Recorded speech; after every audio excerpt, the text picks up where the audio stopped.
வணக்கம் மக்களே. இப்போ நாம ஊட்டியில இருக்க மாயர் அப்படிங்கிற ஊர்ல தாங்க இருக்கோம். ஊட்டியில நம்ம இந்த பஸ்ல ஏறி நம்மளோட பயணத்த ஸ்டார்ட் பண்ணோம். நம்மளோட பயணத்துல ஆபத்தான கல்லட்டி மலைப்பாதையில பயணிச்சு மசனக்குடி வழியா இப்போ நம்ம மாயர் ரீச் ஆயிட்டோங்க. மாயர்ல பஸ் ஸ்டாண்ட் இல்லைங்க. பஸ் ஸ்டாப் மட்டும் தான் இருக்கு. அதனால நம்ம ஊட்டில இருந்து வரும்போதே மசனக்குடி பஸ் ஸ்டாண்ட்ல பஸ்ஸை கொஞ்ச நேரம் நிறுத்தி கொஞ்ச நேரம் பிரேக் எடுத்துட்டு அதுக்கப்புறமா நம்ம மாயர் இங்க உள்ள மக்களை ஏத்திக்கிட்டு மறுபடியும் இதே பஸ்ல நம்ம டிராவல் பண்ணிட்டு இருக்கோம். இந்த பஸ் மறுபடியும் ஊட்டியை நோக்கி பயணிக்க ஆரம்பிச்சிருச்சுங்க. இப்போ நாம இருக்க மாயர் ஒரு அழகான ஊருங்க. இங்கே தான் பவானி நதியோட கிளை நதியான மாயர் ஆற்றின் குறுக்கே மாயர் அணை கட்டியிருக்காங்க.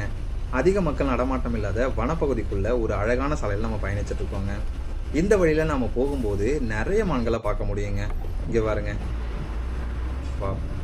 இது மாதிரி நிறைய மான்களை இந்த பயணத்துல நம்ம பார்த்தோம் மக்களே.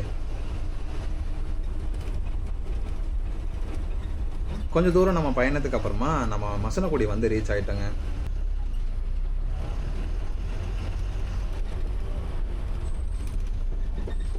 பஸ் ஸ்டாண்டில் பார்த்தீங்கன்னா இந்த பஸ்ஸுக்காக நிறைய மக்கள் வெயிட் பண்ணிட்டு இருக்காங்க.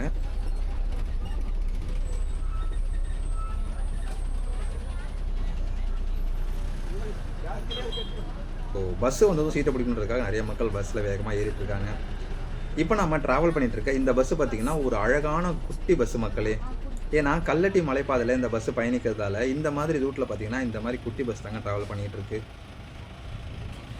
இது தாங்க மசனக்குடி பஸ் ஸ்டாண்ட். ஊட்டிலேருந்து வரும்போது பஸ் இங்கே நிப்பாட்டி போட்டிருந்தாங்க. அப்போ நம்ம எடுத்த வீடியோ தான் இது. மசனக்குடி தமிழ்நாடு, கர்நாடகா, கேரளா எல்லையை ஒட்டி அமைஞ்சிருக்க ஒரு அழகான ஊருங்க. இதுக்கு பக்கத்திலே பார்த்தீங்கன்னா தெப்பக்காடு இருக்குது. முதுமலை தேசிய பூங்காலாம் அமைஞ்சிருக்குங்க. இந்த ஊருக்கு மசனக்குடி அப்படின்னு பேர் வந்ததுக்கு 2 காரணங்கள் சொல்லப்படுதுங்க. ஒன்று, மாசாணி அம்மன் குடிகொண்ட ஊர் அப்படிங்கிறதுனால இது காலப்போக்கில் மருவி மசனக்குடி அப்படின்னு ஆனதாகவும் சொல்லப்படுது. இது இல்லாமல் இன்னொரு காரணம் பார்த்தீங்கன்னா மசி அப்படின்னா காடு, அடர்ந்த வனம் அப்படின்னு சொல்லுவாங்க. குடி அப்படின்னா மனிதர்கள் வாழும் குடியிருப்பு அல்லது கிராமம் அப்படின்னு சொல்லுவாங்க. இதன்படி மசனக்குடி அப்படின்னா காடுகளுக்கு நடுவே அமைந்த கிராமம் அப்படின்னு சொல்கிறாங்க.